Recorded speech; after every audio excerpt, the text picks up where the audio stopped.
Hi, today we're going over the build of an Eggtimer Telemetry module, which is an add-on module for Eggtimer altimeters and the LCD receiver.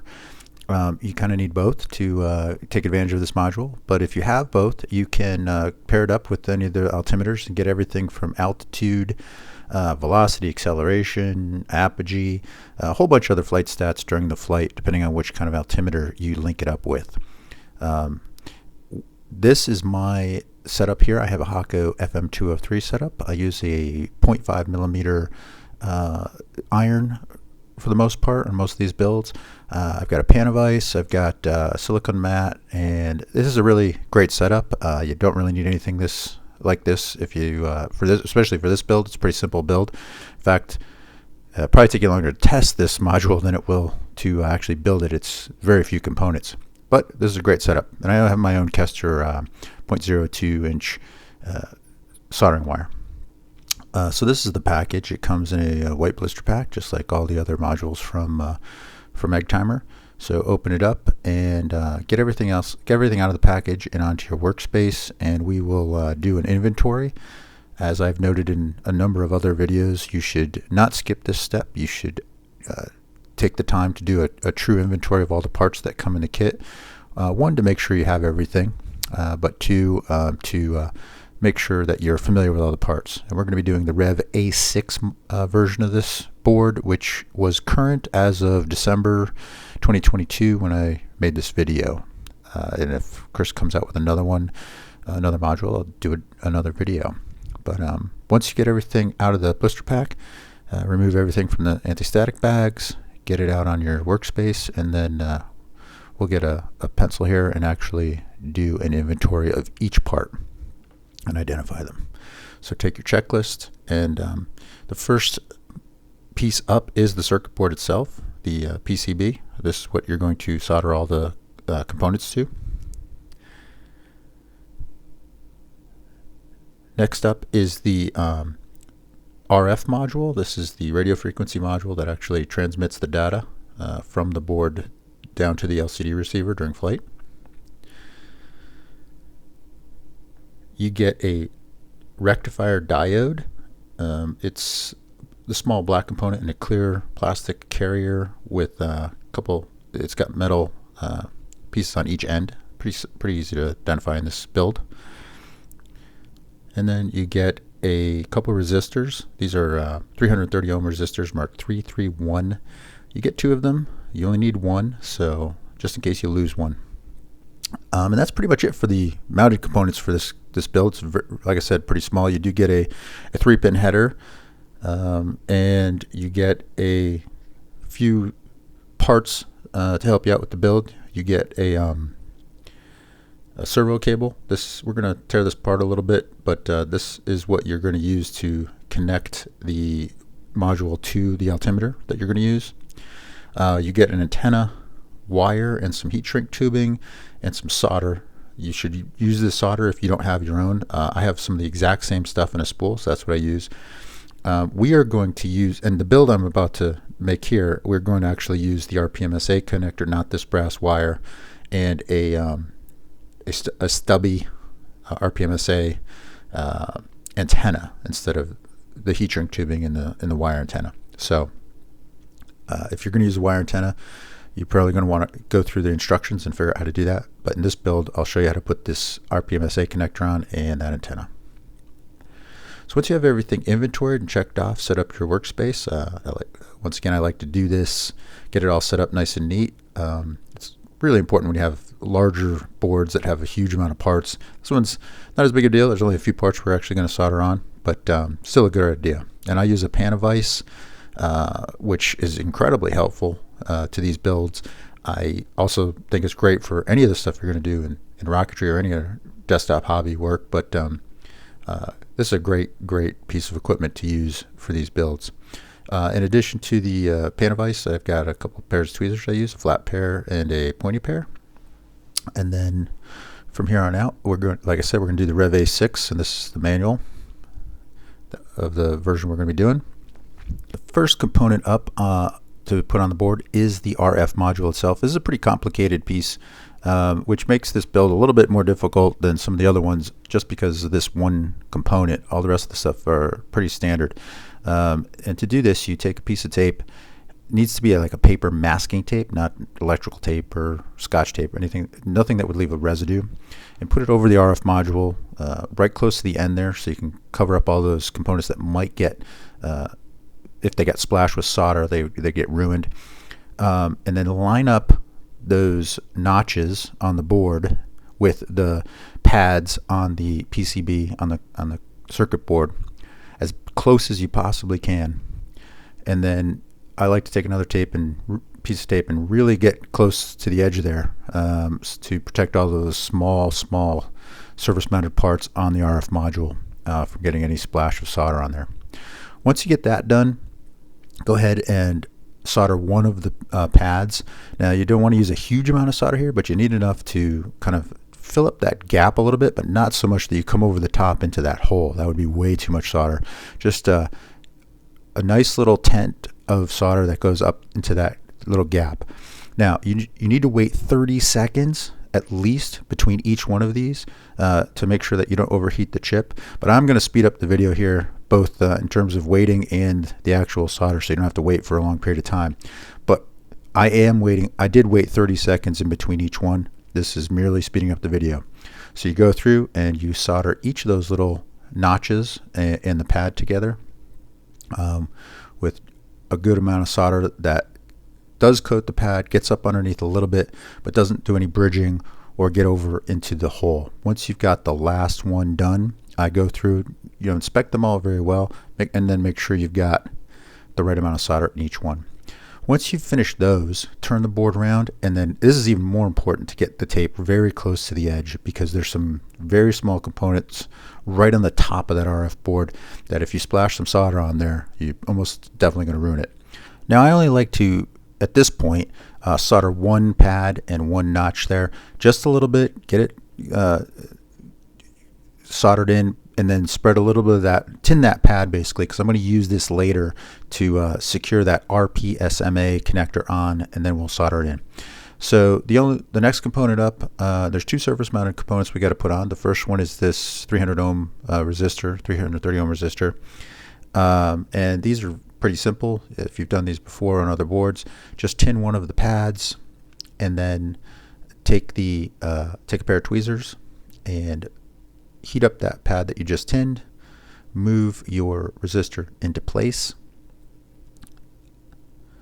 Get it lined up on both pads, kind of centered between the two of them. And then let it cool. I love the pan device because I can turn things around, so you'll see me turn things around here, but then just solder that in securely. You want just enough solder you do want to get a little bit under the pad, not enough to bridge the whole chip across, and then a nice little shiny tent of solder on each side. And for the diode, you just same procedure here. A little tougher because those pads, the metal parts of the diode, do want to cover up the entire pad, so a little tough. But tin one pad, move your diode into place, let it cool, and then solder both sides, just like you did with the resistor. You do need to be a little bit careful here. These diodes definitely have a tendency to want to tombstone or move off quickly because they heat up fast. So be careful that you only heat it up for a second or so, so you don't dislodge the entire chip. But make sure both sides are soldered securely, and then you are done with all the surface mounted components of this. It's, like I said, a very quick build.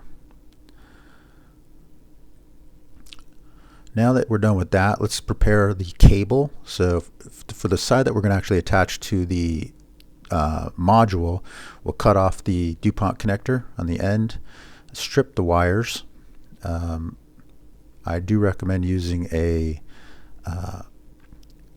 wire stripper for this, because when you try to use like a fingernail or something, just rip the insulation off, it tends to leave a kind of a jagged end. It's kind of difficult to get it into the board, but if you use a pair of wire strippers, it's nice and clean.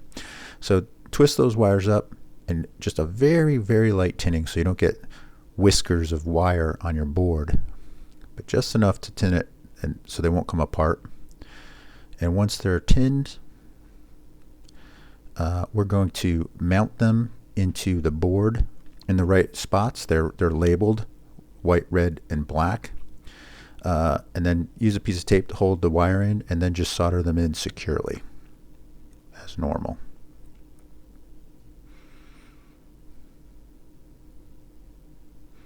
You do notice I'm holding the solder wire quite a ways out and the iron out to the side. That's just so the camera doesn't focus on my fingers or the soldering iron. It's not how I would normally hold it, a little closer than that for better control. I like to use a pair of tweezers while I'm cutting off the ends, just so they don't go flying away up into your eye or someplace else on your workstation. Those little pieces of metal really suck if they get in your foot. So trim off those excess pieces of wire. And now for putting the RPMSA connector on, I like to heat up that pad we tinned earlier and get it in place. It's still not going to want to sit there very securely. It's a little loose, but when I go and actually solder the sides on, I do actually tilt the board up a little bit. Hard to see in this camera angles that it's tilted back a little bit, so it'll stay in place in this picture right here. But once you get it seated properly, go ahead and securely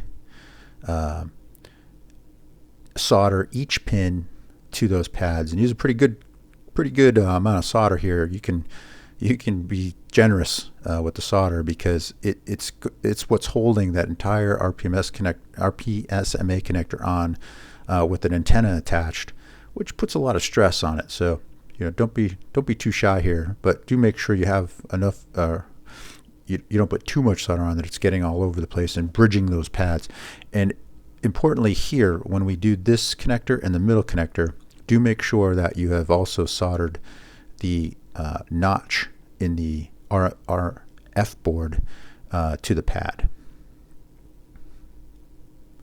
It's a little tougher with this middle connector because it doesn't actually sit very flush to the board. It's kind of on top of it, so you need to get some solder underneath it onto the pad and that round connector.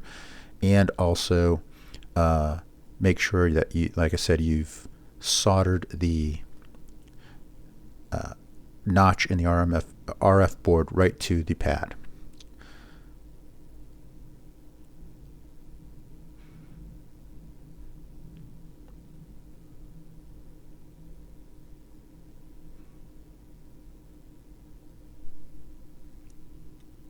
All right, once you've got your RPMSA connector well soldered on, check it, make sure you've got everything soldered properly. If you've got any gaps or you see any places where it's not soldered enough, add a little more. Once again, you're probably not going to be, it's okay if you have more solder than less, as long as you're not bridging between them. And then once you feel you've got this side all nice and soldered on, turn the board over and solder these other two pins on securely as well.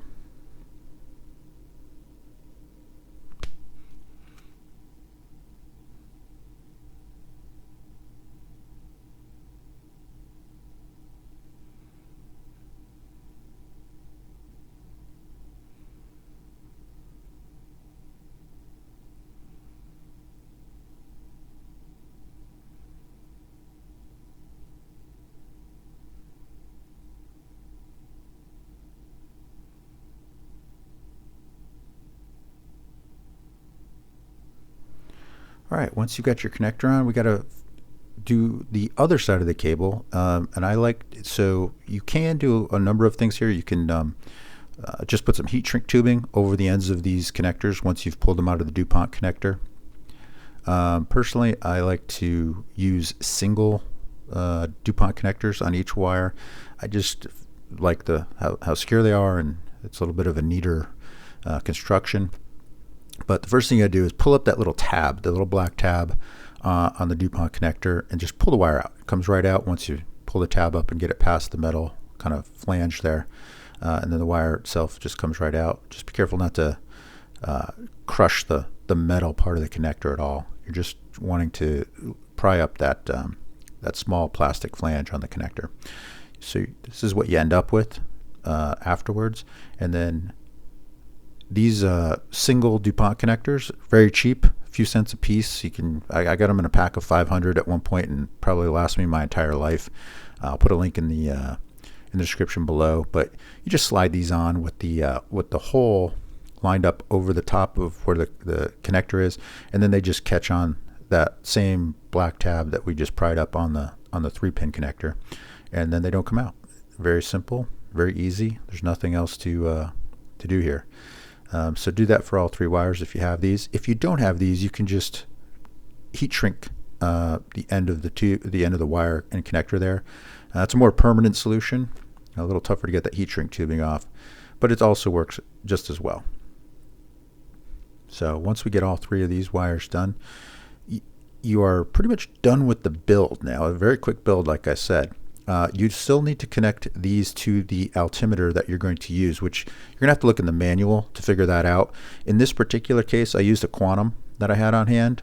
And you're also going to need to configure your LCD receiver. So when you turn your LCD receiver on, once it gets past this splash screen and it goes to the config screen, hold the button down for about 4 seconds. And then when you release it, it'll go to a programming mode. Go to the next screen, holding it down for 4 seconds, and this will let you configure the mode it's in. When it comes out of the box, it'll be in a GPS mode, but we want to go to the telemetry mode, which is you select the altimeter you're going to use. In this case, I'm using a Quantum, so we're going to leave it there. And then to lock that in, hold the button down for about 4 seconds, let it go. Then it'll give you a few options, like you can change the units. I'm going to leave it at feet, so instead of quick press, hold it for 4 seconds again, and then it'll give you one more option to change. Once again, hold it for 4 seconds to lock it all in. Then the next option is OK to reset. That means turn it off and turn it on again. And I hooked up a voice module to this as well, so you'll hear the voice when I restart it.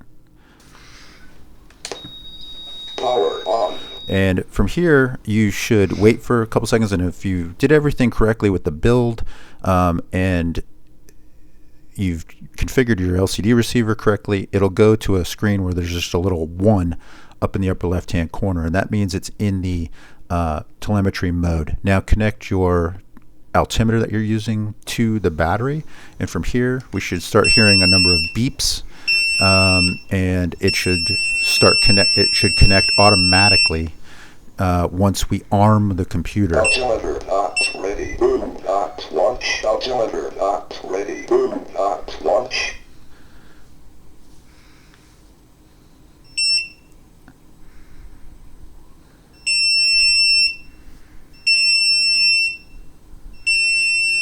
And so now I've armed the altimeter, and if you wait a few seconds, once it goes into launch mode, it'll take a little bit, it'll start giving you voice and beeps letting you know.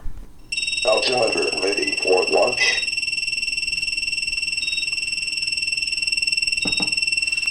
And now you should be able to go through the various screens that show you the different settings, different readouts you can get depending on which altimeter you're using. Altimeter ready for launch.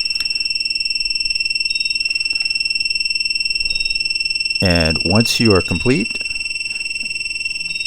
you can shut everything off and disconnect your battery, and you know things are working correctly. So good job, good build. I hope it goes easy for you to build this. Should be a very quick module to build, and I think it's a great one to have on your altimeters, especially if you have the LCD receiver to use it. So good luck, and let me know in the comments if you have any problems.